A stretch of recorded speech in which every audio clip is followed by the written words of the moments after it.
Right now. Right now. Right now. Right now. Right now. Right now. Right now. Right now. Right now. Because it's time to right now. Right now. Right now. Right now. Right now. Right now. Right now. Right now. Right now. Right now. Right now. Right now. Because it's time to right now. Right now. Right now. Right now. Right now. Right now. Right now. Right now. Right now. Right now. Right now. Right now. Because it's time. And we are live. Welcome to another episode of the Create Right Now podcast, where we are talking today about how to sell your book. How do you distinguish yourself as a storyteller? I've invited a special guest, Michael. Thank you so much for joining me today. I have so many questions. As someone who's published 12 books, you've been in the author game for quite a number of years, and you are doing a lot to help authors through storytelling, through your brand new platform, through Creatorwood. So we are definitely going to be diving into that a lot. I know we talked about maybe going through a book trailer strategy, which I think is going to be super cool. So if you're the viewer, welcome. Make sure to stick around, and we'll be talking about all this and more. By the way, I'm Kaufman, daily writing streamer, 600 consecutive streams, and I'm on a mission to help you with finishing your book. So come join us because we're starting right now. Now, Michael, for anybody who doesn't know you, I'll let you give your quick intro. Who are you? Yeah, so excited to be here, Kaufman. I love meeting you like first at AWC, and I was like, oh wow, he's just the best. But my quick intro is I started writing science fiction books roughly 10 years ago now, and got into self-publishing a little over technically 8 years ago in a month is when I published my first book. So it was really, really fun, and I loved it. It was basically what I focused on in high school, was just publishing all the books I could. I worked at a resort and saved up all my money I could to just like invest into editing and cover design. And when I got to college, I did YouTube, and I figured this would be a better way to market my books. And then from there, I ended up doing live streaming, which we talked a little bit about before this, which is fun because you're obviously, the live streaming king. I can't say I've done. I hate live streaming. Never done it in my life. Yeah, right. Yeah, I can't say I've done 600 days in a row, but I did it for about 9 or 10 months, which was doing manhunt and scavenger hunt in different cities across the country. Very fun, interactive form of storytelling. And then after that, I started getting into software companies that could help storytellers, because my two passions have always been storytelling and technology. So I started a platform that helped authors make money with memberships. It's still going now. It's kind of like Patreon, but for fiction authors. So I co-founded that. And then after I graduated school, I joined Mr. Beast. I worked there for 7 months and was on their data and strategy team, helping them use new technologies and understand the viewership to go viral. So that was a lot of fun. I ultimately had to make a hard decision, which is, do I continue with like what is my dream job that I really even imagined getting, which I got that job just because of my whole journey in writing, or do I, go back to being an entrepreneur and doing my own thing? And it was kind of easy. Like, I love the team, but I knew I had to do my own thing again. So the last maybe a little over half a year, I've been doing two things. I have a newsletter that helps authors market their books, and it's totally free. So I do that. And then I build a software that helps authors understand where their readers stop turning the page of their books. That should be coming out shortly. And then the other thing I've done, kind of because I'm not busy enough, is started a platform called Creatorwood that helps people turn their stories, whether it's a script, book, short story, etc., into movies or shows using AI video. So we're a full self-service platform, and think about it like Kindle Direct Publishing, but for film. So that is kind of the journey I've been on, a lot of different things. But yeah, it all started with me just loving writing and then stumbling into the fact that we can now just share our stories with people online, it's still the most mind-blowing thing to me that we live in that world. Yeah, and I mean, I think it's so incredible that we live in a day and age where we can share our stories with people and then be able to connect over writing or the things that we're passionate about. I hear from so many writers when I meet them in real life and wherever I'm traveling to, that writing feels like a lonely sport. And Yeah, at times it is. But it's so many the thing that so many writers out there don't understand is how important a community is in the writing journey. so important. Mhm, I didn't have that for a really long time because mhm, I don't know if you felt this way, Kaufman, but I felt like to be part of the writing community, mhm. like hit some certain level of success to like feel secure enough to like be in the writing community. I get that from writers so many times that they feel like they have to so many writers like I don't feel like a real author yet, even if Yep, they published books. that was me. Mhm, I had published books, was writing all the time, but I certainly did not feel like a real author. And I was lurking in all these different Facebook groups trying to learn from other mhm, people, but I had like no like writer friends, and it wasn't because mhm, writers are mean to me. It was because I had made no effort to really mhm. get out there and meet people. And I went to my first author conference, probably actually, yeah, I was like 17 at the time, but I've been doing it very seriously for a couple of years. Okay. I was super nervous when I was there, like crazy nervous, and I was like talking to no one. Mhm, And because I didn't even like, I literally, it was so nerve-wracking for me to even introduce myself. But finally, one author introduced himself to me. Very, very nice guy. His name's AC Fuller. He writes mhm, books under DD Black and a bunch of other. He's just amazing. And he was like, "Hey, just talk to me," and invited me out to dinner. And I made my first author friends that way. And I think from there, like two things. Like one, I realized like authors are just some of my favorite people, like mhm, period ever. Like mhm. absolutely. Like writers are the best. So Writers are the only people who talk to imaginary friends. And 100, it's yeah, alright. It's normalized and it's alright.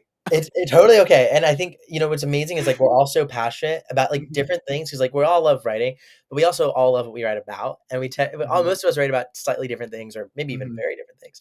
So it's kind of just fun to be around people who are like so passionate and caring too mhm, because we're all trying to help each other. So I think one is like really my best friends in the world now are writers, mhm, and I wish that I'm glad I was able to take that step forward, but it was really hard doing it alone, which I mhm, didn't have to do it alone for years, right? And the other thing was it was really hard doing it alone, not just emotionally, but I think I learned a lot of lessons the hard way. That if I could mhm, have just run something by an author friend, they would have been like, "Hey, look, Michael, I know you think you're doing this right, but actually, what if you did it this way? Like you would save a lot of money, save a lot of time, all these things where like I was playing the game on hard mode of mhm, trying to make it as an author mhm, because I was doing it without consulting the advice of anyone else because I was scared that no one would want to help me because I wasn't mm. good enough. And I think that was such a toxic train of thought, but I don't think I'm alone in that. Yeah, and I mean, I actually want to pull up a comment here because I think this actually speaks to a very similar issue. So, Kara said, she said, I wish I had even half these tools back in 2007 when I published my first books. I got taken advantage of by a predatory pod company. It broke me. I stopped writing for years. There's so many writers out there who get taken advantage of because maybe they're not part of a community or maybe they don't have the right resources or tools. If have you experienced anything like that throughout your author journey, or have you seen ways to be able to counteract being taken advantage of by wrong or inaccurate information? I mean, I've been in that. My first book, Kara, maybe not too dissimilar to you. I was taken advantage not by a POD company, but what was a probably there's a lot of people like to use different words for it, but I'm going to call it a vanity press. Um, so long story short is I got charged something like $4,000 to publish my first book. Mm-hmm. And, it was just a copy edit and a cover really and a book description. And you can do that for a lot cheaper than $4,000. And for me, Mm-hmm. that was all the money I had to my name. I worked full time over the summer, um, for several months. I was living at home. I was a kid, but I saved up all the money I made. I was making $9.25 an hour. That's USD, and Mm-hmm. um, it was, I invested all of that basically, right, into this. It was 8 years ago now, and it didn't hit me until part of what I paid for was, they had charged me to go on the local television station, Okay. and I figured out that 1, you don't have to pay for that, you can just apply, and Mhm. 2, um, I thought it would get me sales. It got me nothing. Like, I got 0 sales going to my local television station to talk about my book. Now I'm not Imagine, because you weren't targeting your readers, you're targeting a local Right, niche. exactly, and I Mhm, was just naive, I didn't know any better, and mhm, I think for me, my motivation after that was like, "Well, I'm never gonna have that happen again, so I'm gonna learn how to do everything myself," and mhm, I maybe took this to, like, some ridiculous extreme where, um, I didn't even want to, like, pay someone to format my print book, and I didn't mhm, have a Mac, so I didn't have access to mhm, Vellum. And this was like before Atticus, before anything like that. Which for those who don't know, like these are just formatting tools for books. So I mhm, spent like 40 to 50 hours. Like we're talking like I was working my job during the summer and like pulling near all-nighters, learning how to format a book in Word mhm, because Juddo doesn't do books. And at the time that's all we had. It was just like, mhm, so I totally get you, Kara, too, on like tools evolving and stuff. Like things were harder even, this was 8 years ago now, but mhm, 8 years ago things were a lot harder. And I remember, like, I'm learning about kerneling and, like, all mhm, these things to, like, get the spacing right, and mind you, it was, like, a pretty fun process, mhm, but just thinking about it, like, I was working a job at the time, and, like, I probably could have paid someone, on Fiverr, which I don't even know if Fiverr was as big back then, right? But, like, I mhm, probably could have paid someone on Fiverr, like, what would have been, like, a very fair amount to save me that amount of time and stress and mhm, pain, but that's kind of what I had my reaction to, like, getting burned was, like, I'm going to learn everything about this industry and everything about how to do it mhm, myself so that, like, I don't have to, like, get ripped off again, and I think there was maybe a healthy medium there where I didn't have to go, like, so to an extreme and overwhelm myself, mhm, but at the same time, I certainly did not need to go with Vanity Press, but I learned the mhm. lesson, and Unfortunately, we all seem to have to learn certain lessons at different points. It's it's unfortunate, but tough. mhm. So I'm really curious because you spoke to that. It sounded like that was a little while back, earlier on in your journey. How do you feel, or where do you feel the writing or the publishing industry is at right now? Do you feel great about it? Do you feel great? Not so great? What are your thoughts? Yeah, I mean, And I know AI is a big factor in in the current industry and in how a lot of writers feel. yeah, I mean, for folks who are alive, I never wanna, like, start I know there's, like, there can be a lot of spaces online that don't get into healthy conversations around AI and avoid Mhm, talking about it. mhm. I know that's something that you I have. tend I tend to be very pro AI personally in terms of Yeah, using it as resources and tools, but because you're right, there's so many spaces where once it's brought up, there's fear, right? That people are gonna be like, "Oh, well, you're an AI writer." But yeah, I'm like, I literally wrote my book on stream over the yeah, last you're like 6 months. I don't think anyone can say I've written my book. yeah, yeah, you're like, "I have the receipts, just go check." Um, yeah, Right, but I I mean think it's important to have healthy conversations about it. 100%, Mhm, which is why I was gonna say, like, I so appreciate, like, what you've created here because I've watched a lot of what you've done, and I've seen that you've brought up AI. I see that's something that you don't shy away from, and I think, it's a mistake to shy away from something that is, regardless of how you feel about it, it's happening, right? So it's like, mhm, why ignore something that's here and that we should figure out how to navigate? Now, mhm, in terms of like where publishing is at now, just broadly, I think it's it's both remarkable and it's both extremely complicated.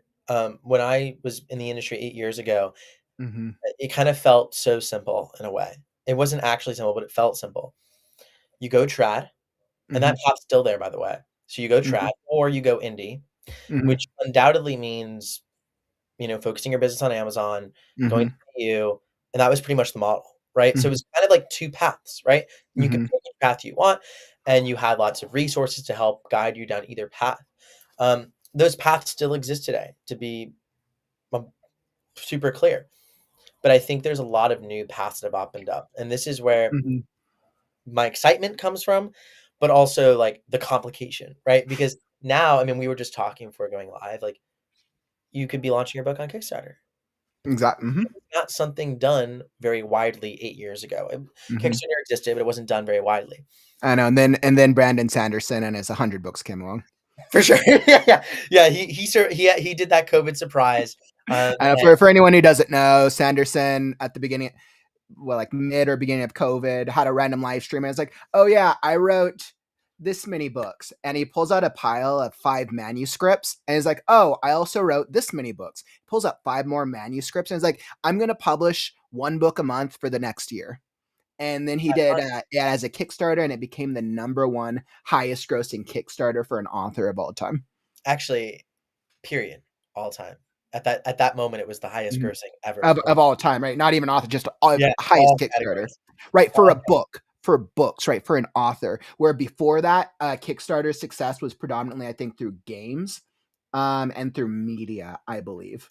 Yeah, and there was even like tech companies that would raise funds on there for like different consumer tech gadgets. So, but I don't think they were ever as effective as the media space. Yeah, no, 100%. I think there's just more fandom around different types of media, and yeah, I mean, what he did was unbelievable. Definitely drew a lot of awareness in the author community to like, hey, like we can do this too. Maybe not make 40 million, obviously, because that's how much he raised, but like we can still do something. So that there's Kickstarter, there's direct sales through a platform like Shopify or something of that nature.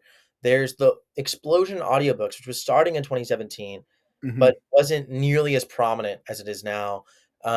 There has been, you add that up with now the event circuit, which I think is like matured in a way, which is good, but that's like a whole now. Back 10 years ago, indie authors couldn't go to any signings, right? Like there was no signings for us at all. And that's changed. So, and I'm just even scratching the surface. Like I haven't even brought up the 2-letter word like AI, right? So there's been so much to happen that like, I can't look at this and not be optimistic. Like in the last 8 years, so much new opportunities have come into this writing industry. And I look ahead to the next 10 years and I can't help but see that like, we're going to have a lot more opportunity. That's what I really do believe. I agree. But it's a lot to navigate. And I think getting started, like for me, I feel like I have like a sort of encyclopedia of knowledge. I've been doing this, nearly every waking hour that I wasn't like in school or like having a job for now, I guess 8 years. And for the last year and a half since I graduated school, I've been full time in the creator industry pretty much every waking minute. So I've lived and breathed this stuff for a really long time and I'm still constantly learning. So I think getting started, it's like both like exciting, but also I can imagine overwhelming because it's like, where do I start? What do I do? And that's what I hear from writers all the time is this sort of paralysis of like where to begin. And especially when it comes to like the marketing, the business side. And I think that's where my head's at with the industry. Like I'm excited, but I think increasingly it's about like trying to tune out some of the noise and find like your path in it and not feel like there's like a bunch of like, not feel like there's one right way to make a living or one right way to do this or one right way to write a book. Like the right way is to like take the next step. And I think so many people I know are like thinking between this platform, that platform, this thing and that thing and this thing. And they just kind of spin these ideas in their head for a really long time and don't act. And I honestly think like action is the antidote in this situation. I absolutely love that. Action is the antidote. That might be my favorite quote so far. Action is the antidote. I've surveyed so many writers throughout the course of the past couple of years. Can you guess? And I'm sure you probably know this. And if you're in the chat, I'd love to hear. What do you think is the top 1 or the top 2 things that writers tend to hate doing in this day and age? The top 1. Let's go. What is the top 1 thing? I think it's almost an even. I think one's a little bit more than the other, but I'd love to hear. I'll throw this up as a question. Let me throw it up. Yeah, this is like Jeopardy. What is the number I want to let 1 thing that writers hate? I'll I just put have in 2025. I have my 2 that I'm like pretty confident in, but I could be completely wrong because I'm probably projecting. Courtney, I'm literally the same too. Marketing and editing. In order to, Courtney, like exactly that. That's what I would guess. You would guess marketing and editing? Yeah, I mean, I would be shocked if marketing didn't make the list, or I'd be shocked. Editing, is maybe more me projecting. Mhm. I love the flow state of drafting. Like it's just the best thing ever. Mhm. Best feeling ever. If you told me I just had to write first draft forever and that's all being a writer is, like, I think, like, like in heaven, right? But when it comes to editing, like I haven't it's been much harder for me to learn to fall in love with that. You know what's interesting is so many writers hate the editing part of it, the editing part of the thing. And it's funny that you guys brought up editing. I'm one of those weirdos who I love the entire part of the process. Brainstorming, ideation, writing, revising, editing, proofreading, all the things, because I feel like for me personally, I'm able to leverage the creative part of myself, kind of like if I'm editing something. To me, it's just a puzzle, right? I'm using a slightly different lens, right? Like obviously if you're trying to fix style, that's different than me coming up with an idea, but it's still creative for me. And I think so many writers get stuck in like, oh, editing is like fixing, I have to fix the problems. No, you're creating the solutions, that way your readers better understand the story that you want to deliver. Mm, that's a good Mhm. reframe. That's a good Mhm. reframe. Okay. Yeah. Well, I mean, you're like uniquely like a renaissance man in publishing between all the different things you do. So I It's only because I spent so many years as a hermit, as a writer before coming onto the writing scene. yeah, I'm no, like, it's I'll great. just I'll just do me. What's funny is I'm like, okay, nobody. I was like, I've always been such a fan of dragons throughout my entire life. Like that was just like a fantasy thing. I was like, all right, nobody likes dragons. I'll just say like I really like dragons. And then I come onto the scene, I'm like, all right, everybody loves dragons.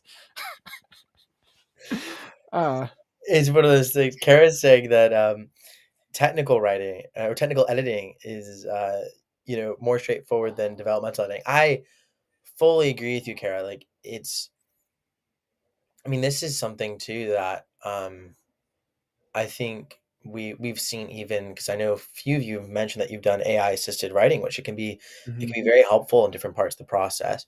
But something that makes AI like remarkably like it's good, but it can make stellar blog content with almost no like if you're mhm, doing nonfiction blog content, depending on the niche you're in, if especially if it's like something that like SEO or something that's just again like a topic that a lot of stuff's out there on, it could do really good stuff with like very little human input. But with storytelling, it's like there's not an objective right or wrong answer, right? mhm, It's not so clear cut. There's this beautiful gray area where the art happens, and I think mhm, it's tough. Like but that's the fun part. I think for me, um, I I enjoy high level like story mhm, strategy stuff.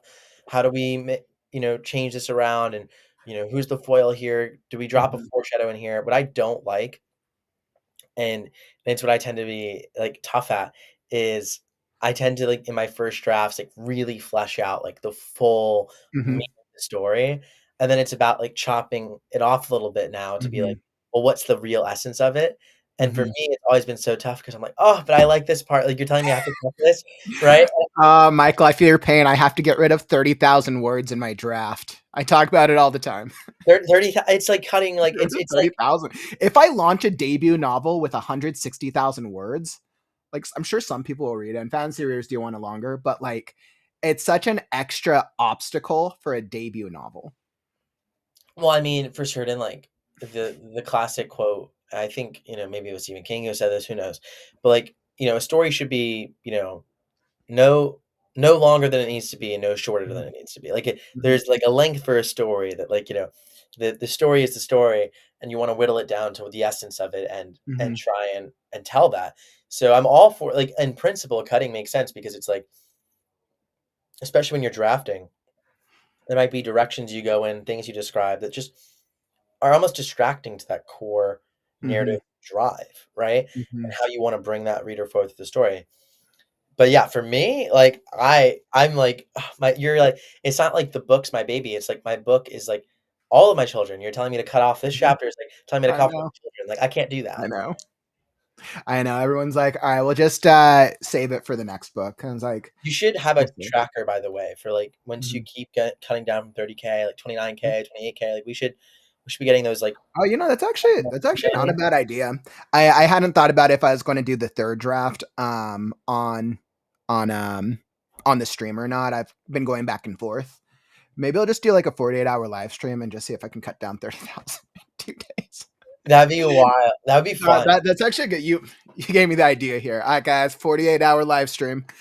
Coffin has to cut 30,000 words. The amount of caffeine that will be consumed in those 48 hours. By the way, so to answer the question, what is the number one thing that writers hate? Some of you are right. Marketing. Marketing is the one. Editing came in at a close second, but marketing always tends to be the one thing. Some writers like their one social media, but a lot of writers, because a lot of us are creative people and a lot of people either haven't invested the time to understand the algorithm or whichever algorithm, or people publish their books and are like, okay, well, I'm not selling books. And it's a whole journey and a whole process. So there's so much fear and dislike around marketing in itself. And there's so many marketing people out there telling you how to do the things on social media. But I mean, at the heart of it, it's just consistency and practice. Lots of it. You have to build up really an instinct over time for how you're going to go about it. Yeah, it's interesting. I used to be like definitely scared of marketing, probably for the first 2.5 years of my writing career. I mean, I did like no marketing. None at all. Because it was a lot. It was easier for me just to go write the book, and even though I was paying out of pocket for the editing, cover design, and it was like not sustainable at all. What felt even harder was like putting myself out there. But I think I kind of got to this point where I was like, okay, I've written 3 books now, and I haven't really made much money back on these 3 books. And honestly, I just wanted to write 3 more, and I also wanted to like hold them and get them out into the world. And not that even people were reading them in the world, but I wanted them to be in the world. And I was like, the only way I'm going to be able to keep doing this is if I make some money, because I can't afford to just continuously spend, thousands and thousands and thousands of dollars on like a hobby. I mean, effectively, right? It's a hobby. If it's not making my living, it's definitely a hobby. So it's my passion. But so I knew I had to figure out marketing. But what I ended up doing was, I think we can focus on a lot of different things, and there's nothing wrong with that. I mean, there's so many ways you can market your book, but I was like, I'm just going to focus on one way to market my book and try and get really good at that. And for me, I had asked like a really big author. They were like pretty much a 7-figure author for an internship, and they were running like all Facebook ads. So I was like, will you teach me Facebook ads if I help you for free? And they said yes. So that was a big moment for me. And I chose to like hone in on ads. There was a reason for it for me.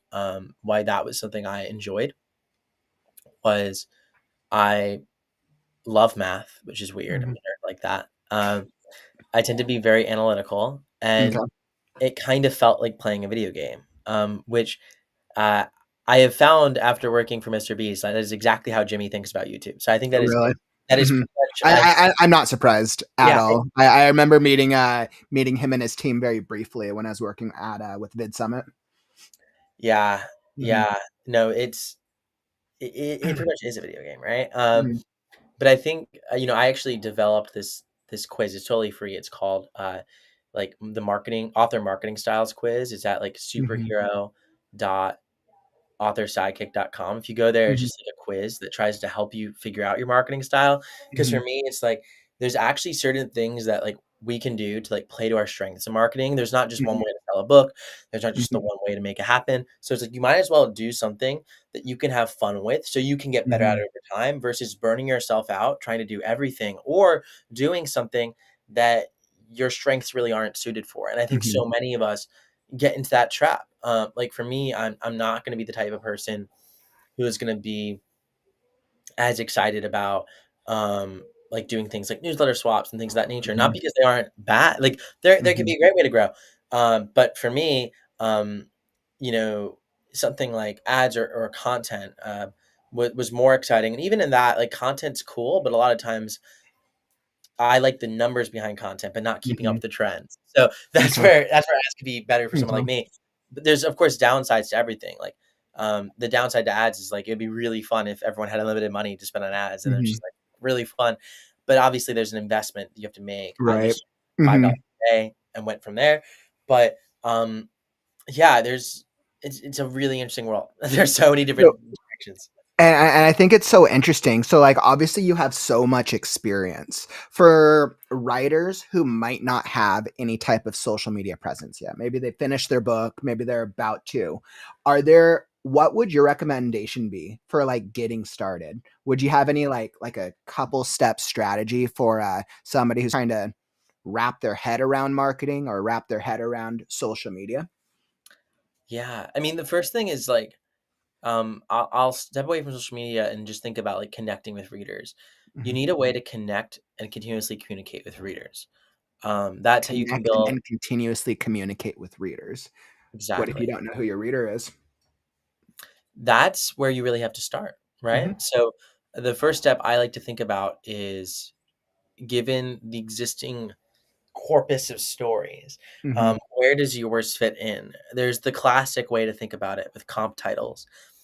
I like thinking about story gaps as how I approach it, which your story gap is what, you know, about your story makes it stand out um, in the sort of marketplace, right? What about it's unique? Because if your story is exactly like the one next to you, like first of all, that's plagiarism. But like even if it's like very very similar, you know what I mean? Similar tropes, similar. It's like, well, why would someone go read that book when they already mhm, have that book? The answer is like people want the same thing but different. So what is the different about mhm, your story? So there's like three kinds of story gaps generally. One is your essentially format, right? So mhm, this could be like the actual medium of your story. Oftentimes we think about writing books. You could write epistolary novels, uh, mhm, which is like basically novels told as letters. Um, mhm, you could write obviously like comics, audiobooks, all these different things that you could do, mhm, and a lot of these can be higher production costs, a lot more to wrap your mind around. Packaging sometimes or format choosing isn't always the best way to think about it, but it can be. The other is a story element itself, whether it's a unique combination of tropes, a unique trope, a unique setting. You know, maybe there's a specific small town romance that mhm, this is a unique small town that you found, right? That mhm, like, there isn't anything set here, but people like to travel there. That's a good mhm, sign that maybe you could do something.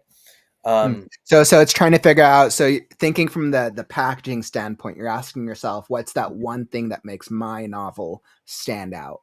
exactly. And Mhm, okay. um, my sort of like real test here is to then go and test it out.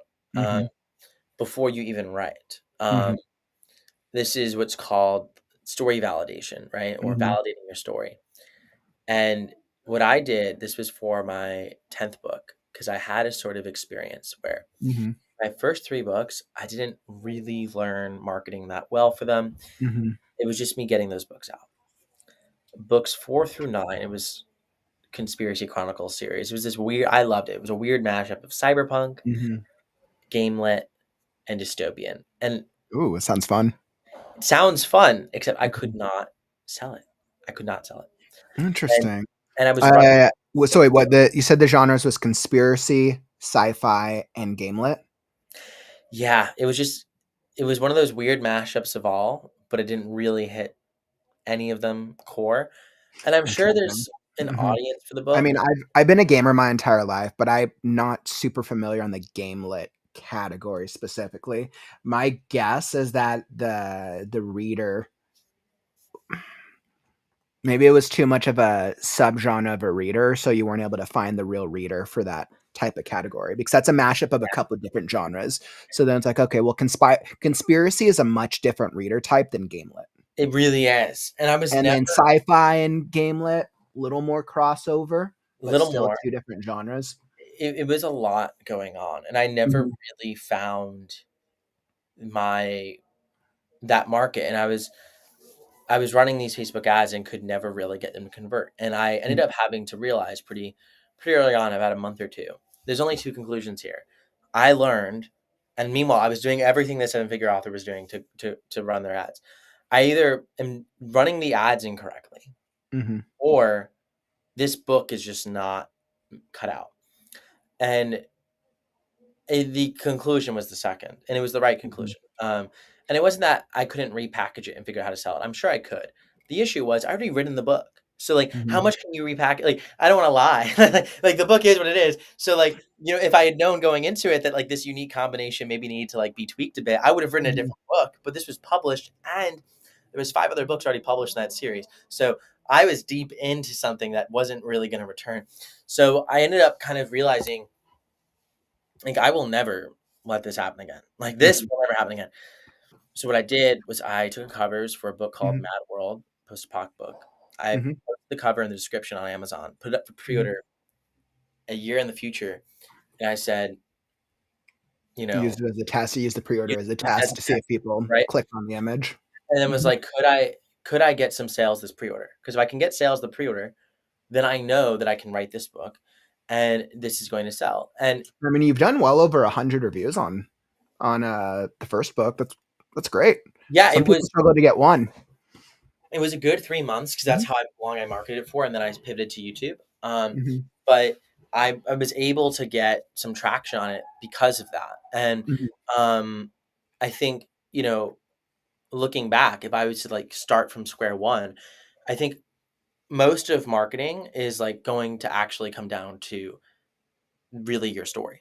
Like which sounds, maybe sounds too simple, but it really is. Like I've done this myself. It's impossible to market a story that doesn't hit with readers. Like if you can't find readers for the story, like it doesn't matter what marketing method you do, it doesn't matter how good you are at it. And I think the first question I'd cross off is not what platform to use, not social media, none of that stuff, but how can I just test if there is a market for the story and if I can reach them? Like, is there something out there for me?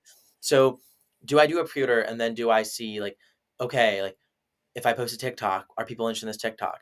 If I do like, a $5 Facebook ad, which again, budget is a constraint, but if you have $20 to spend on Facebook ads, that $20 might be the best $20 you spent in your life. And I mean that like not to be hyperbolic. I have nothing to gain. Mark Zuckerberg will win there, but more so like that can teach you so much on a very small budget. Like for me, that's the stuff I wish I'd done. Like either spending more time to like create some content and like think about the marketing first, because the moment it feels hard is the moment the story isn't being packaged right. And like I wish I had learned that earlier, but like once you get the packaging right, the marketing gets so much easier because it's like, oh, where we go. I know who my readers are. I know how to message them. But that's really hard. And I think it takes a lot of testing. So if anything, don't think about marketing your book. Think instead about what is your book cover going to look like? What is your book description going to look like? And what readers, like what shelf is it going to stick on? And what readers you want to walk by it and try and find them? I don't think social media, once you do that, like social media is not necessarily necessary to even operate or even get readers on. Social media can be good, but I'm far from saying it's necessary. I didn't have really any social media presence when I was doing my books because it was just like through ads. I have a social media presence now, but it's not intense. And I think even after working for Mr. Beast, like I think one of my takeaways is that there's so much power in social media, but that it's really hard to like it's hard to both write books and then be crazy good at social media. Like I'm not saying to choose, but I'm saying you should really nail the book part first. And I think too oftentimes we think I have this book, now let me go sell it. And the truth is your book should sell itself if you nail it. And that sounds again like that's crazy person talking, but not really, because if you get the right audience in, you should be getting a lot of word of mouth. And yes, you're going to have to market it, but then you're like, it's like, it's showing people something they're already excited about. It's not, that's a fun thing to do versus no one really wants this. Right. And I say this not to say that people don't want your book, but to say that people didn't want mine. And I know what that feels like. And I also know what it feels like to have something that people do want. And I think I would continuously set it my bar higher for like what a story worth writing looks like. Now that's like about it like from a pure marketing perspective. I think a lot of people have stories they want to tell, myself included, that you don't really care about what it does. But then what I would say is if you're going through the approach first, thinking about the story you need to tell and not about the readers you want to write for, like if you're thinking about it that first and not the readers first, I think you just have to set your expectation that if readers don't come, like you thought about yourself, the story you needed first. And that's what you did, right? And that's okay. But if you want readers, you have to think about them first. And it's why, like, I love to say readers first, because it's like, if you put them first in your process and you think about them and what they're interested in before you even start your book, I think that's where like exciting things can happen. If the goal of a writer is to sell books. Exactly. And I think that's always the catch, because I think writers are the response I usually get to that is, oh, but I want to tell my story that's true to me. Absolutely. Like, okay, well, do you want to sell your book to your mom and your Yeah, dad? no, and telling Right? the story. And if your goal is just to write your book and to tell your story, that's a different goal than I want to write my book and sell copies to people who do not know me. And I Right? And I think think understanding that. it's a really important thing to Mhm. understand too, because there's nothing wrong with that. I think it's like amazing to write a story for yourself. Absolutely. But then Absolutely. don't And I think, think a lot of writers out there just want to write their book because they just want to be creative and express themselves. And that is beautiful. and in that situation, it's like, okay, well, how do I spend as little as possible in the publishing process in terms of cash, right? How do I make this like not a risk, but something that's fun? And then maybe through that process, you learn and you go, I want to keep doing this, and I'm maybe actually going to want to make some money from it. So I'm going to approach my next book differently. That's a Mhm. great way to go about Mhm. this. But don't think, here's my one book. I now have to pour all my energy and all my love Mhm. into this one book to make it successful and market it. It's like you might be spending a lot of mental energy and emotional energy that sucks Mhm. the fun of the process, because it's like, wasn't this about you enjoying the writing to begin Mhm. with? And if that's what it's about, and that's what it was about for me for years. Like, I wrote 2 books before I even thought about publishing, because that's all it was for me. I loved writing, and it's what got me through, like, my parents getting divorced and weird things as a kid that I was going through. Like, I was able to get through it because I had this writing world to escape to. And Mhm. like, whatever role writing serves in your life, like, that's incredible. But I think it's hard to, when you take something that emotional and that you're that tied to, not that you shouldn't be really passionate about your work, you should be regardless, but, um, you know, understand that it serves that purpose first for Mhm. you, and then don't try and dig yourself a hole or beat yourself up if it doesn't sell like crazy, because the truth is you did something super healthy and super awesome. And if you want to now get another rep in and think more about how can I build strong foundations for a story to sell, now you can start to confront these questions of, do I come up with my cover and description before I write it? And Mhm. can I get this test in? But like, I also think that shouldn't stop anyone from going for it. And I think for me, like, I wrote my first 3 books and I didn't really market them. There was no fanfare, but I got them out there, and there was something Mhm. powerful about that. And I think just taking the step forward to doing it, um, and taking the pressure off of having to market, but continuing to write, if that's what's fueling you, is beautiful. Versus, I find so many people who lose their love of writing because of the business side of this, and it's like, Mhm. why? Like, don't engage in the business side of it. Like, which is that sounds controversial, but it's like, don't engage in it. Like, you can engage in it when you're ready, or when you feel like you have the skills, or when it's not going to be draining. But if you ever let your love for the writing lose, then, like, Mhm. no offense, but like, even if you're thinking about it from a reader's first perspective and trying to validate your story, like, okay, great. But if you're just doing this and then creating stories you don't like because you think readers like them, there's a lot of easier businesses to do Mhm. than just write books that you can make money in. Like, absolutely, why are you doing this? So you're doing this because you love it. So I think at any moment that you're losing the love and the play in this, not that it's all perfect, absolutely not. Not that you're going to love every moment, absolutely not. But if you really are losing and burning that candle out, I don't know why we're here anymore. And I absolutely love that. It really resonates with me. I think a lot of writers come into this community and they see me writing Scarecrow, which is my debut novel. And I spend so much time and energy, and I'm going to do all the marketing and all the things for it. But even though it's my debut novel, I spent 25 years of my life not publishing stuff because Yeah. I didn't want to learn the process, and I didn't want to try. I wanted to just enjoy storytelling and practice storytelling because I loved writing. Um so like I feel like I spent all those years practicing, and now I'm doing the things online because I've spent such a large portion of my life so far to get to that point where I was then ready. And you were just as much an author then as you are now. That's Exactly. really important. Exactly. And I think, and once again, I love that you said that, Michael, because there's so many people where they say like, "Oh, I haven't published a book yet. I'm not an author." But Nope. an author is not about publishing a book. When I Absolutely. surveyed people, 70% of people said an author is somebody who's published a book. Wow. I Yeah, believe that it is a mindset. because whether or not you stop for 1 or 2 months because you're dealing with health issues, or whether or not you stop for when life happens, if you have the mindset, you'll return to your consistency because you enjoy the process. Yeah, it's like, Mhm. think about it like running Mhm. or working out. Like, are you a runner Mhm. only if you run a marathon and compete Mhm. in a marathon? Absolutely not. Or even better yet, like I think a lot of us authors hold ourselves to standards of we're only authors if we compete in the equivalent of like the Boston or New York marathon, which are very Mhm. expensive marathons. Um, Mhm.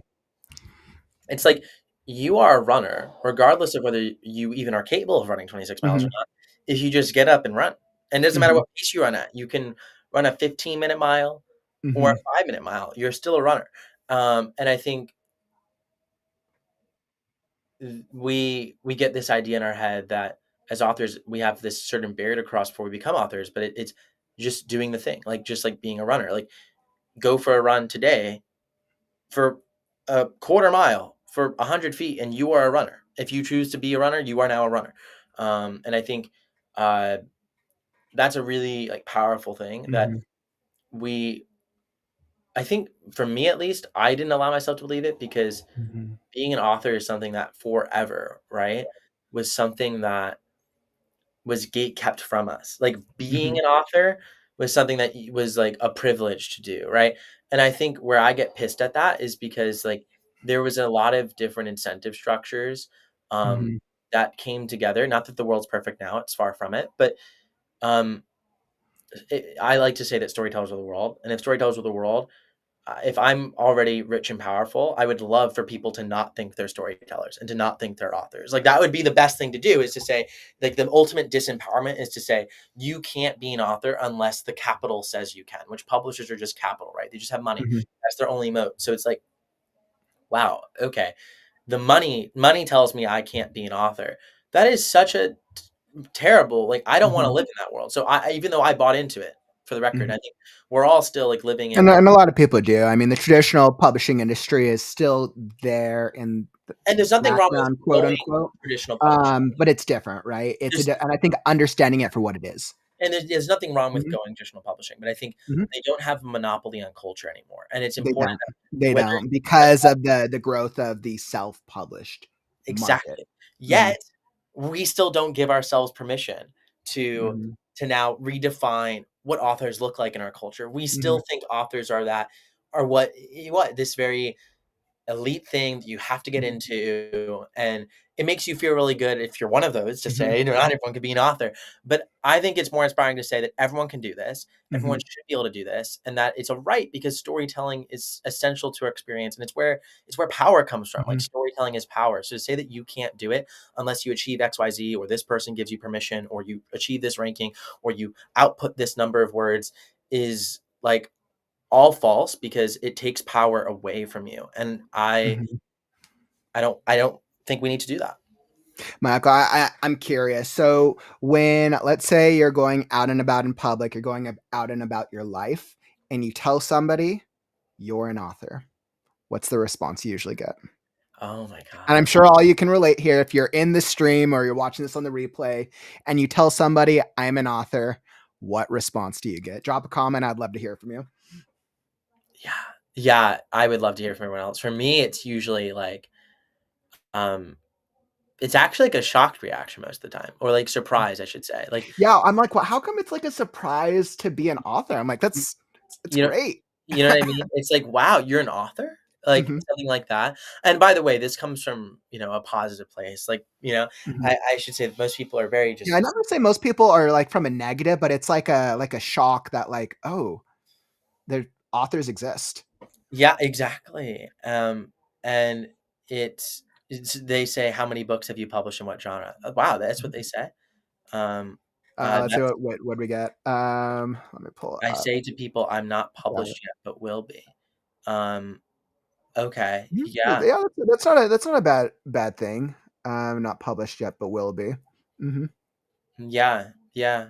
I yeah, for me, it's always been the reaction of, um, shock, and then I think almost what comes after that, though, is and I don't take this the wrong way because everyone does it, but their automatic assumption then isn't like you're a best-selling author who's doing really Mhm. well. I mean, some people think that, but a lot of other people, like, there's a kind of a split. Some people think like, I've had some people think that like, oh, I must be rich because I'm an author, and I'm like, that's not at all.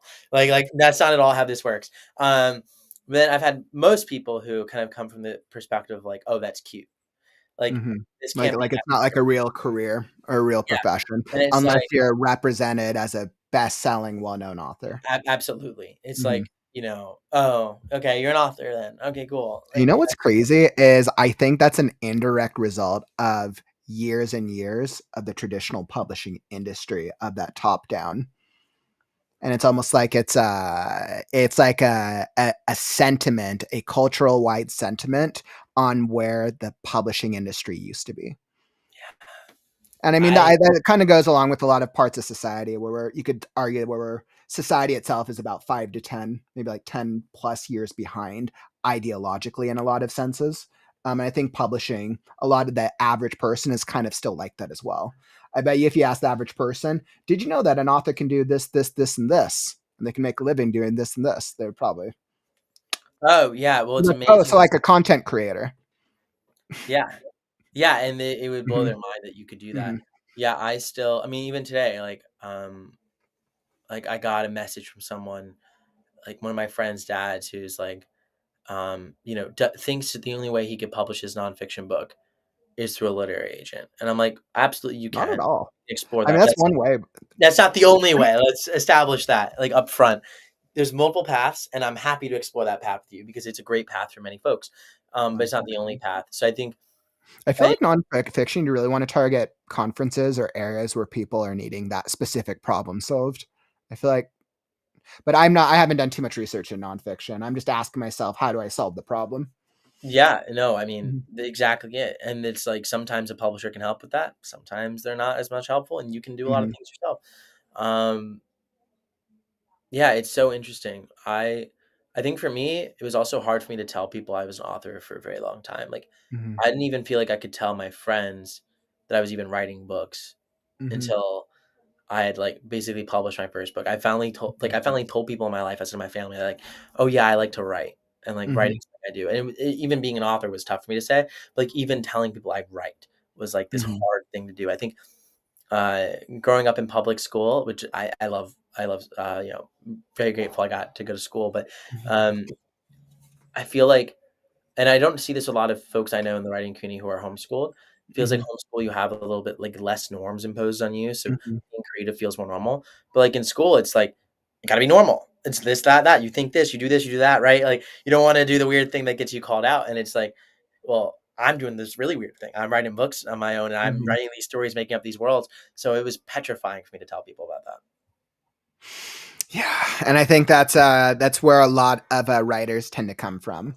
But regardless, like this is such a great conversation. I want to make sure that we save a little bit of time hopping into the AI portion of it because I'm Yeah, very, very fascinated by your platform that you've yeah, created that's in beta to help writers and authors.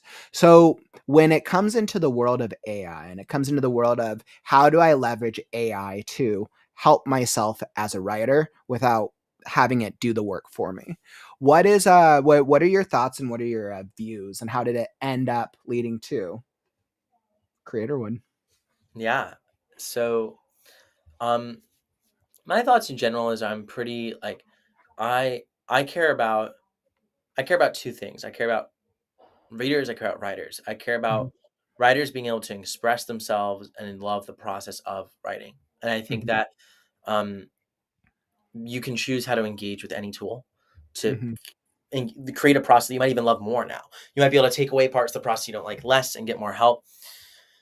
There's the other side of it, which is readers, which I think is like ultimately we just as a society, like I think readers deserve like the best stories that can engage them the most and make them the happiest and teach them about themselves and the world.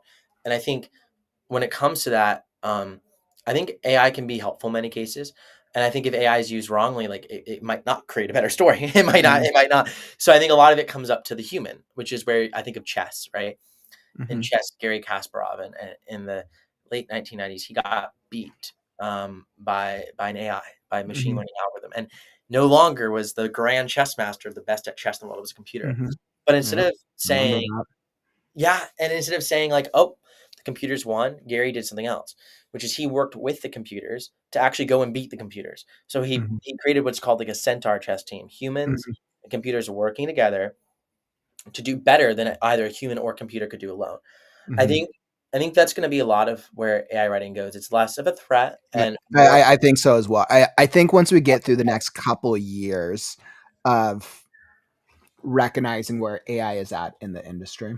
And I think industry wise, like business wise, I mean, there's been anecdotal stories, but it hasn't really disrupted publishing much because Yeah, I wouldn't say that it's disrupted publishing, but I mean, you could still argue that it's still a little early-ish in the game, and there's so much fear around AI replacing writing.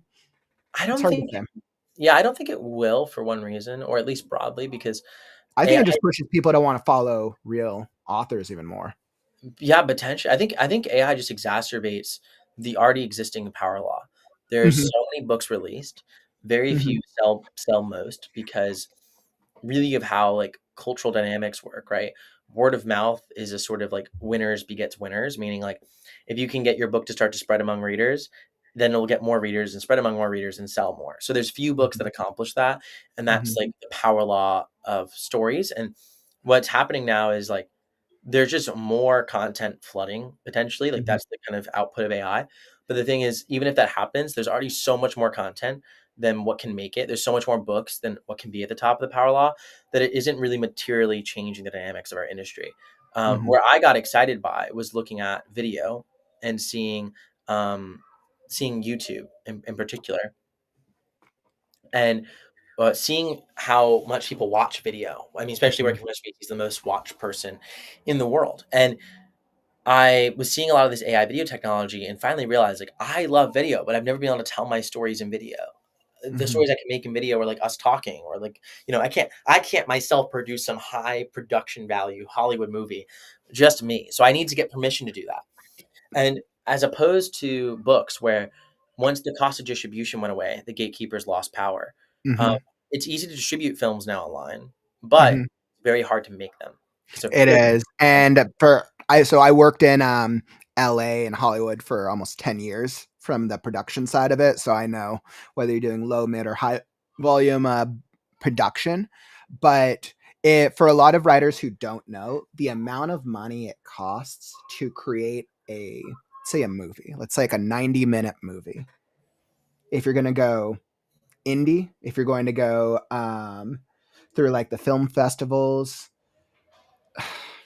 you might be able to get away with like a low like 20,000, 20 to 50K budget production. You might be able to get expenses down cheaper, but generally you're like the studios are investing like millions of dollars for high-end, high budget productions. yeah, And the that's for everything: actors, writers, technology, equipment, marketing, paying for all the people, paying for all the production on set. The like working on a production set is a lot. It's super expensive. I mean, even if you take, like, the low end of that, which since COVID Mhm, too, like, there's just it's gotten even more expensive mhm, post-COVID. Uh, it's it's very unaffordable. But what we've done with Creatorwood is we built what's called the movie machine, which when you mhm, upload your story, we basically convert it into a movie. First comes, like, the characters, object settings, and their voices, and then once you edit those, we give you a storyboard with each scene, and in one click, you can make your scene. And roughly to produce like a 90-minute film, for instance, what would cost, Hollywood literally 1,000 times more, and even an indie would cost, tens of thousands of dollars, if not sometimes 100K. We're able to do for roughly first draft, you could do for about 2,700 to 3K. And once you do get revisions in, you're probably looking around $4,000 for a 90-minute film, which is not cheap, to be clear, but it's way, way, way more accessible. And it's a level of production and special effects that honestly Hollywood is paying millions for because of what these AI models can do. They're not perfect, but they're getting a lot better. And if you give it a good story, which is what we're all focused on, what it really does now is it opens up the opportunity for roughly, around the price of an audiobook, you're able to now create films. And where I see the opportunity in, and it's what we help people do, is similar to how we sell ebooks and paperback books to our readers. You can now sell films and TV shows directly to viewers and build a business doing that. So that's really, what our platform is about. And yeah, actually, I can even share inside the movie machine if you want to. I can Yeah, share. you can do a screen share on your end, and I'll throw it up on screen. Yeah, let me do that because I have Mhm. Mac OS X doesn't support sharing system sound. Okay. When you click on so close it out. When you click on screen share, do the Don't share tab audio. yeah, do the far right one, which is the screen. Well, actually, if you're on, you can still do it on the screen, but you have to click the tab that says share audio. There's a Oh, little like button. There's a button that you hit right before you click the share. and I do want to share audio. Yes. Cool. Okay, let's If see. you're wanting to share audio as well. Yeah, well, I'm not able. This is weird. Let me see. I'm trying to get to work. We're Yeah. live, so we have our. Yeah. So when you click on share screen, there's 3 tabs. There's tab, window, or entire screen. At the Do entire bottom, you see that thing that says also share system audio. Yeah. Okay. I clicked that, and then I'll Mhm. just do this window. Let's see what happens. It's saying macOS doesn't support sharing system sound while sharing entire screen. Sharing system Interesting. sound is only while sharing a tab. Well, maybe I'll do a tab then. Mhm. Yeah, I can try that out. And Let me then do. so everybody knows while we're getting this set up, what we're doing is we are transitioning. So we're just going to show on screen right now. Michael is created and he's behind Creatorwood, which is this really cool platform that's helping writers, that's helping story tellers be able to bring their stories to life. This type of production value in Hollywood costs hundreds of thousands of dollars generally, of all the things that it usually takes. But now with the advent of AI and clearly your systems, you're able to do it for something that's like exponentially cheaper, which has not been possible. Yes, and what's Mhm. also coming live too is the ability to, when in the coming weeks, to actually, if you just want to, um, do a book trailer or something of that Mhm. nature, you'd be able to do that too. I'm just actually, I think I have to do it in my existing window, and Okay. the tab is on this window, so I just signed in to it again. So let me share my screen now, and let's see if this works. All right. Um, Perfect. Yeah. Throw it up in the studio and I'll throw it on screen. let's see if it worked. All right. Let's see. Yes, I do see it. Give me just a second and I will. You're good. You're good. So yeah, I mean, basically, what we do is take written stories, script, short story, or like book format, and then we're kind of like a studio in a pocket. Like, we create your characters, we create their voices, um, we create all of your scenes, and then all you have to do is, once you approve it, you can make edits throughout the way, click a button, and then you're able to actually turn it into full length films. Um, and yeah, it's been so much fun uh, building it here. If y'all can see my screen here, these are the characters from one of my books that I uploaded. It's called Aftershock, and I haven't even. This is all just what it's done naturally. So we can see here, each character has their own voice. So this is one of them, Drew, one of the characters in the story. Maybe y'all will be able to hear the audio. I hope you can. Let's see. We thought you were one of the operatives. You're right. This isn't a normal corporation, and we don't follow any regulations. Welcome to the Syndicate of Truth. We thought you. So that's his voice. So I could go in and edit it. I can also change what he looks like. In this case, I'm actually pretty happy with how he looks. But of course, I could change it. Likewise, this is actually the main protagonist. This is what they sound like. We can't afford any mistakes. Every second counts, and precision is crucial. So then I could change, obviously, how they look. I can upload my own character images. You have your settings, of course, which is like all different settings in your story. And we use all this to like build out each scene and each shot, Mhm. right? And then the last part then is each scene and each shot. So that's what's your storyboard is. And what you have here is for each scene, there's 87 scenes for a full length book, which is pretty reasonable. 87 scenes, like each scene's probably about a minute on average. So we're looking like a full book getting turned into probably like maybe 100 to like 90 minutes of film, somewhere in there. And then each shot, you have the sound cues, you have everything happening in it, and you have dialogue where necessary. And you can edit it. You can edit the dialogue, you edit the sound cues. Again, all this is automatically generated from your book. And when you're happy with it, you just click one button up at the top, and we generate the scene for you. And you have your one scene, and then you could edit the scene if you want, do some retakes, and keep going. It's a pay as you go model. So a full length film, we have a lot of expenses on the actual AI video side. So we charge you when there's actual expenses that come out from the AI video. So typically, some per minute of film, you're looking at like $25-ish in expenses. So if you're producing something 10 minutes long, a couple $100. If you're producing something 90 minutes long, you're going to be at a couple $1,000s. And yeah, that's how it works. But you don't need to do it all at once. And what we're coming out with next, which we're really excited for, is book trailers, where this we take a book and we output a full length movie. But you could see how we could do a similar system that instead of outputting a full length movie. And I mean, book trailers are generally pretty short. So a book trailer would be a little bit more cost effective, right? Very much cost effective. Yeah, I mean, we would probably output for you like 10 different trailer scripts. And then you could choose which trailer you want to make, or make multiple. And then you would just pay for the trailers you make.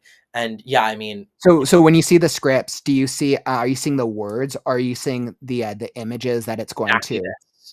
Like shot 1, shot 2, and everything in it. And then what we do is on the back end is we combine the shots together before we make the AI video into, we call it, it's like really the start frame. And the reason we don't generate this up front is because we try and make. Yeah, you don't want somebody to generate it and then not be happy. Yeah. Oh yeah. There's exactly. There's a few reasons why. I mean, we all know when we try to generate something with AI and it does not turn out the way we want. Exactly. We're like, let's give people as much control as possible, like before we like just generate it for them. So yeah, I mean, and then you can see here, I mean, you could spend a lot of time having fun with this. There's so many different shots. If you're making a full length movie, you can think about one scene being like probably the length of a single trailer.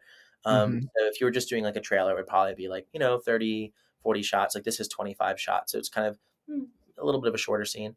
But yeah. So yeah, I know this is definitely something I'll have to try when I'm ready to create a trailer for Scarecrow. Yeah, no, it'll be fun. And I know someone says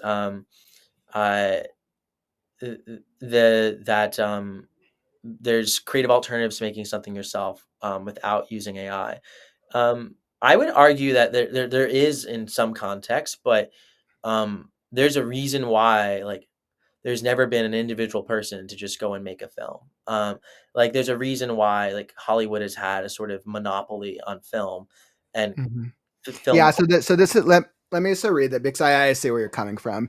You're like, doesn't that take a lot of the soul out of creating anything itself? Why be an artist if you don't hold the paintbrush anymore? As far as making something visual and affordable, that is very hard. I agree. But I think there are more creative alternatives to making something yourself without using AI. So essentially, I hear this argument all the time, right? You're like, okay, AI, it's taking it's not being a real artist by using AI to generate it for you. How do you feel about that, Michael?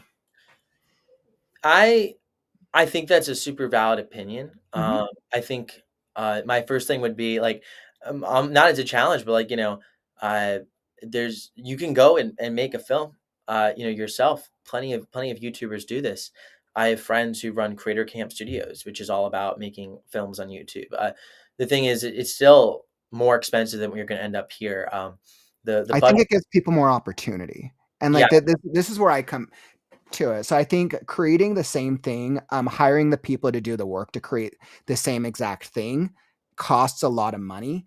And a lot of writers, a lot of artists wouldn't be able to create it because resources is a barrier to entry. Yep. I think AI creates another avenue. I wouldn't say a replacement. I think a lot of people out there will feel like it's a replacement for the artist for being an artist, but I don't think it is. I think it's just another option, right? And I think as long as you're clear and you're straightforward with this is an AI generated video trailer product, the same way that when somebody is marketing or selling something to you, they're like, I am selling a product to you. I think it's that same ideology and mindset, and not saying that this is a replacement of an artist. It's definitely not a replacement for Hollywood. Because I mean, one thing that's like, because the broad structure of film now is 80% of budget goes to remakes, sequels, and like future seasons of existing IP. So what's happened is Hollywood, like only 20% of actual budget now goes into net new IP. So it's just been harder than ever for like new IP to get discovered. I don't think like Marvel is going to stay as Marvel. All these other things are going to stay as that. But the tricky part, AI is going to disrupt Hollywood the most. It certainly will. And I think storytellers, like my personal belief and like our opinion in creating something like the Movie Machine is we want to give writers and storytellers power to see their stories come to life in different formats. And the kind of beauty of what we're trying to do is to state that you don't need to be a filmmaker to make film. You need to be a storyteller, because that story can come to life in film. It just you need a great story. But then I think it gives people more opportunity to tell even crazier stories. Oh yeah. Right. And like, so this is something that I think of, like for my book, The Last Scarecrow, it's a world that's full of fantastical creatures and animals and beasts and all that. To try to bring that to life in a realistic setting, kind of in similar ways that like Disney does some of their live action stuff with animals and making it feel realistic, the amount of money it would take for CGI artists to do that is astronomical. But I know that I could bring certain aspects and elements to life, leveraging AI as a portion of it, right? Not replacing the books or the storytelling. It's another avenue if you also want to experience it. And then what's happened too, and we see this right now, is because so much money is going into something, and with traditional filmmaking, to succeed, it also has to make back a lot of money, which, as you pointed out, so many different types of stories can't be told. So think about all the different niche genres that will exist now. All different types of films that viewers will love, but it doesn't need to be a mass audience, because you don't need to make $1 million in a film in Creatorwood, or even 10% of that, or even in many cases 1% of that, to make your money back and have it be something like that's very meaningful.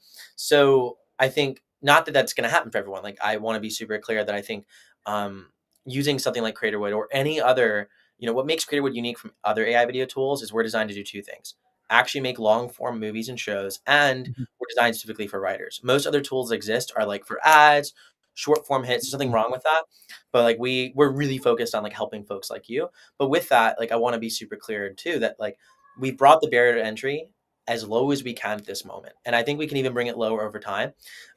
Which by lower I mean cheaper and easier. But we've taken great strides, but it's not nothing. And I would never, like ever, no one should ever spend any money really doing anything in the creative industry, but especially on the Movie Machine in particular, that they can't afford to lose. Like, yes, there's opportunity for you to make your money back. I think many folks will, but many folks won't. And that's important to understand that I think that just getting a movie for someone, if they can afford it and they have the money, is still very emotionally valuable. Like I know I could pay instead of a vanity press the same amount to get my movie made. Like to me, that's mind blowing that I live in that world now. So like 15-year-old me is very happy. But at the same time, like if 15-year-old me didn't have $4,000 to spend, like should not be spending it, and neither should you. And again, there's ways you can do your cash flow over time. You can release it episodically. I'm going to make this over the course of a year. You could do Kickstarters, all these different things. But I guess this is my like sort of thing to people. Like I personally get anxiety around something where I know people get excited, but sometimes people let their excitement cloud their best judgment. And I think that my judgment here is that like this technology is going to keep getting better. It's here now, and you're not missing out if you don't do this now or anytime soon. Just please make smart decisions by your wallet, because this isn't like a coffee. If it was a coffee, I'd be like, absolutely. Like most people, a coffee, even if you're in a tight situation, you can afford a coffee. Like even if it might not be easy to afford a coffee, but you could still do it. Whereas like this is not a small amount of money. So I want people to be aware that I'm aware of that, and for you to go with caution, excitement, but caution, and jump in when you can. Not because you feel like you need to right now. I think something that comes to mind a lot of the times, especially with AI, is just one of the things. A lot of times people think that AI, it's AI or being an artist. Or is the thing on a lot of people's mind, but it's not or, it's and. Yes. In a perfect world, the question isn't or, it is and. In my perfect world, I have an AI portion that does things and a creative team that also does cool things that both help me with whatever I'm working on with my stuff. There's, I think that I can't say this about everything, but I can say this about creativity and storytelling. Mm-hmm. There's so much more room for great stories and great things to get made. Mhm. So, um, you know, this it's not like I view it as additive in a sense because it's like it's not taking away because we can add to Mhm. the whole ecosystem. Mhm.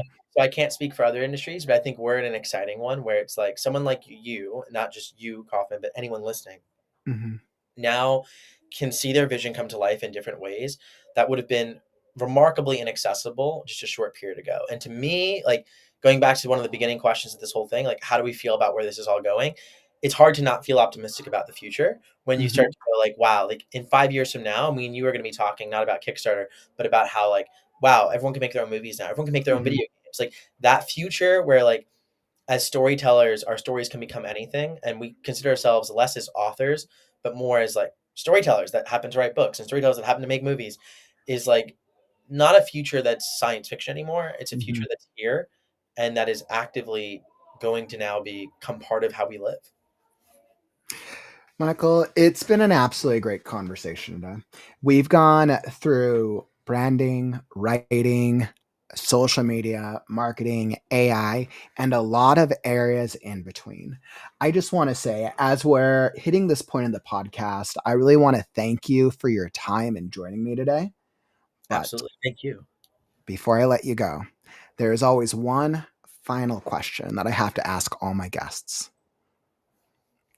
If tomorrow was your last chapter in the book of life, what quote or philosophy of your own making would you leave behind for the writers or artists of the world? I think something simple. Storytellers for the world, and that's you. So don't let anyone tell you you don't. Storytellers for the world, and that's you. That's it. That's it. Thank you, everyone. I absolutely love that. Storytellers for the world, and that's you. Michael, thank you so much for joining me today. Like I said, it's been an awesome conversation.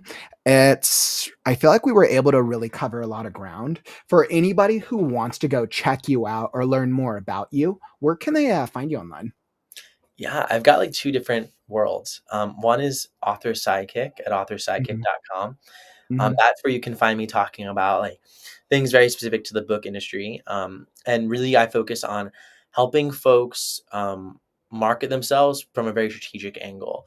Mhm. So I have a lot of fun there. The second place you can find me is at creatorwood.tv. That's where like the whole AI movie space is. That's one of those things I'll mark off as if you're just getting started with writing your first book, you are an incredible author, and I'm so proud of you. But might not be the time for you to consider making your movie yet, but something to stay aware of. And if you want to read a book, it's all about how to make movies AI and where the industry is going. I have a free book that you could download at blog.creatorwood.tv. So just our blog. So those are really the two places you could find me. Awesome. And if you want to find out more, it's linked down in the YouTube description down below. I believe I have Creatorwood. I'll have to make sure to throw the other link down in the YouTube description below. And if you're not on YouTube, come over to the Right Now YouTube channel. 600 consecutive streams and counting to help you with finishing your book. But Michael, it's been absolutely incredible. I'm going to close out this stream, but thank you again for joining me today. It's been awesome. Y'all are amazing. And Kara, you're amazing. Thank you. You're amazing. All right, my friends. So, what an excellent conversation of the Create Right Now podcast. Thank you so much for joining me today, and thank you for joining us in such a fun conversation. As I'm looking forward ahead to the next season of the Create Right Now podcast, what writing guests, what authors, what topics do you want to learn about? This podcast is designed around bringing in other authors or other creators who have knowledge or expertise in the space.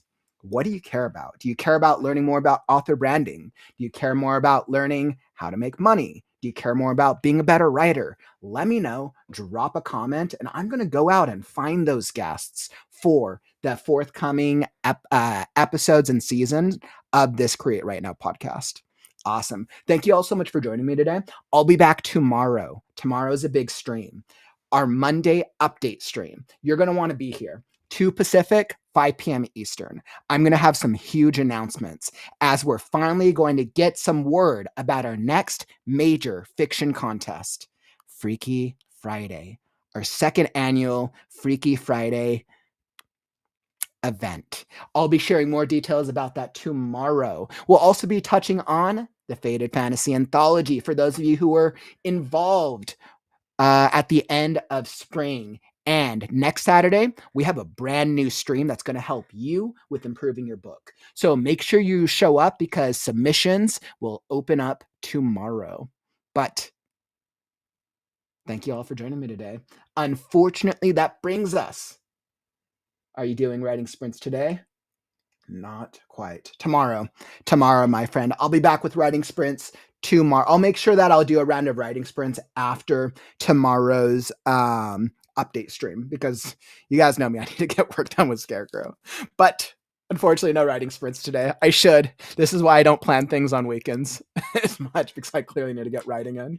But road to 1,000 subs. Yes, don't forget to subscribe. Help us get to 1,000. Once we hit 1,000, I will officially do the Last Scarecrow book cover launch and the launch of the Last Scarecrow website. So I think less than 40 subs away. So we'll be there. Help me get there. I appreciate you, my friends. And yes, if you want to go get some writing sprints in, go hop into the Discord. Guys, just go do like a casual like writing sprint thing. Usually what Chat Soul does, all you have to do is you go in the writing sprint channel and you can just start doing writing sprints if you want to go like do like a co-working session. So absolutely great idea, Courtney. You guys need to get some writing and please get it in for me today. Awesome. But thank you all so much for joining me. And unfortunately, that brings us to the end of the stream. Don't forget, words are wind, but stories are forever. I'm Kaufman, and I'll catch you on the morrow. Stay creative, writers. Stories are forever. I'm Kaufman, and I'll catch you on the morrow. Stay creative, writers. It's time to write. Right now. Sorry. Right now, not right now, but right now. Read now, right now. Is that right? Words are wind, but stories are forever. I'm Kaufman, and I'll catch you on the morrow. Stay creative, writers.